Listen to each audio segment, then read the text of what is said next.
Bonjour à tous et bienvenue sur la chaîne YouTube de J'affiche complet. Je suis Guillaume, je suis responsable Revenu Integrity et qualité au sein de l'équipe. Et aujourd'hui, je voulais évoquer avec vous un sujet sur les indicateurs. C'est vrai qu'on a parlé souvent sur la chaîne de Revenu Management, de comment faire des stratégies, quelles sont les bonnes choses à voir. Mais concrètement, qu'est-ce qu'il faut regarder pour savoir si on fait bien ou si on ne fait pas bien? C'est des indicateurs, c'est de la science, c'est des maths, c'est des chiffres, c'est des indicateurs qu'il faut regarder. Donc ce thème sera en deux parties, deux vidéos. On va commencer par des indicateurs plus classiques que vous connaissez sûrement ou pas, donc on va voir ça. Et puis dans une seconde vidéo, on ira peut-être sur des indicateurs que vous avez moins l'habitude de regarder et qui pour autant sont tout autant importants. Du coup, on va commencer avec l'indicateur qui est potentiellement celui que la plupart des gens connaissent le plus, qui est le taux d'occupation. Forcément, quand on commence, on veut que notre logement soit rempli. Donc c'est la première chose qu'on va regarder, le taux d'occupation. Mais comme tout indicateur, regarder que le taux d'occupation, ça n'a pas d'intérêt. On va faire un calcul simple. Si vous êtes rempli à 100%, mais à un prix dérisoire, forcément, vous ne serez pas rentable, vous ne gagnerez pas d'argent et ce n'est pas votre but. Donc, il va falloir, à côté de ça, regarder un autre indicateur qui est le prix moyen. Le prix moyen, tout simplement, vous faites le montant de la réservation divisé par le nombre de chambres s'il y a plusieurs chambres, pas s'il y a plusieurs appartements, et divisé par le nombre de jours pour savoir vraiment votre prix moyen par jour. De la même manière, le prix moyen que le taux d'occupation, si on regarde que le prix moyen et qu'on se focus que sur ça, ça n'a pas d'intérêt. Si on a vendu une seule nuit dans le mois, mais hyper cher, super, on a un prix moyen excellent, mais on n'aura pas fait de revenus parce qu'on n'aura vendu qu'une seule nuit. Donc, on en vient à l'indicateur phare pour tout bon revenu manager qui se respecte, qui est le RevPAR. Le RevPAR, qu'est-ce que c'est? C'est tout simplement la contraction du taux d'occupation et du prix moyen. Donc, la formule est simple, c'est le taux d'occupation fois le prix moyen, tout simplement. Et on parle de RevPAR sur les nombres de jours disponibles. Si typiquement, nous sommes sur un mois où il y a 30 jours, mais que vous avez dû bloquer votre inventaire pendant 5 jours parce qu'une problématique dans le logement ou vous en avez eu besoin de ce logement, on ne va pas faire ce calcul sur les 30 jours. Sinon, forcément, ce ne serait pas bon. On va faire vraiment le calcul sur le nombre de jours disponibles à la vente.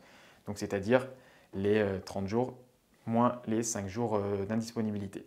Ensuite, un autre indicateur que je voulais voir, qui va être le quatrième dans cette vidéo, c'est le revenu total. À la fin du mois, ce qu'on va regarder, c'est quand même le chiffre d'affaires.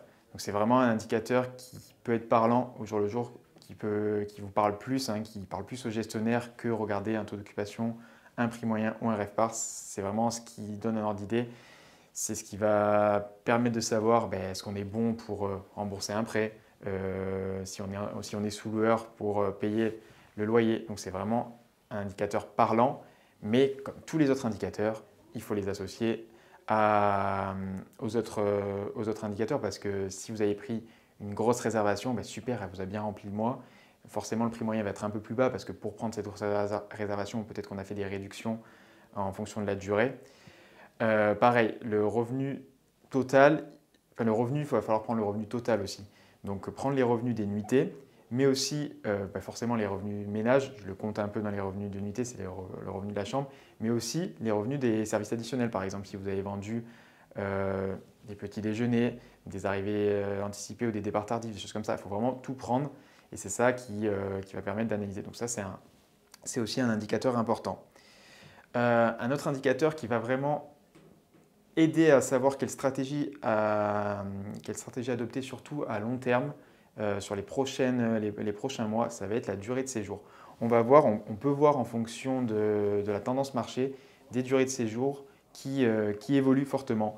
Par exemple, si vous êtes sur une station balnéaire, en hiver, vous allez avoir une problématique et des durées de séjour qui vont être plus courtes parce que les gens vont peut-être venir à la limite que les week-ends, donc ça va être des durées de séjour de 2-3 jours. Alors qu'en été, votre durée moyenne de séjour va plutôt être du 7 nuits parce que vous allez vouloir faire des réservations à la semaine pour pouvoir sécuriser, par exemple des départs et arrivées le samedi. Ça fait le roulement, c'est un peu le classique qu'on peut voir sur les stations balnéaires par exemple. Donc ça, déjà, avant même de se lancer sur un marché, ça va être quelque chose d'important à voir pour savoir quelle stratégie adopter. Donc si on voit que les durées de séjour sont importantes, on sait qu'il y a de la demande pour ce type de durée de séjour.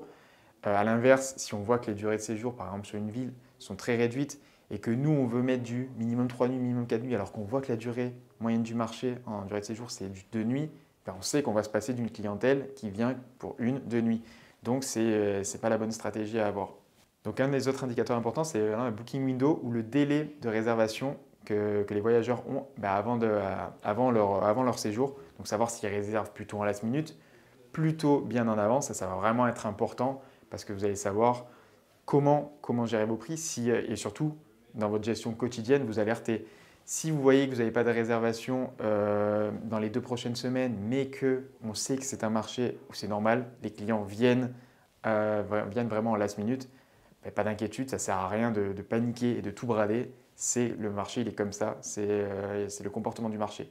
À l'inverse, si vous savez que vous avez une booking window très importante où les gens anticipent et que vous n'avez pas, ben là, on va commencer à s'inquiéter et potentiellement baisser. Et ça, c'est vraiment de la réaction, mais quand on crée une stratégie aussi, c'est quelque chose qu'on a besoin de savoir pour déjà ne pas mettre des prix trop hauts parce qu'on sait que les gens ont tendance à réserver à l'avance.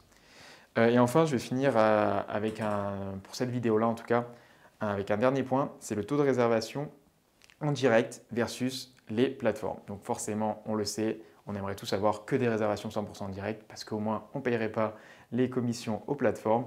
Mais dans la réalité, bon, on a quand même besoin des plateformes, mais c'est important de suivre ce taux de réservation parce qu'il va il va permettre de savoir est-ce que vous faites mieux, est-ce que vous avez tendance à avoir de plus en plus de réservations plateformes et donc à donner de plus en plus de commissions à ces plateformes, ou au contraire à réussir à capter de la clientèle en direct et donc par la force des choses à être un peu plus rentable. Donc voilà, ça c'est vraiment un indicateur important. Donc voilà, j'espère que ces 7 premiers indicateurs vont vous aider à mieux comprendre et à savoir quoi regarder pour mieux gérer votre revenu management et vos biens Airbnb. Donc voilà pour ces indicateurs. Je vous invite à liker la vidéo ou à commenter si vous avez aimé ce sujet.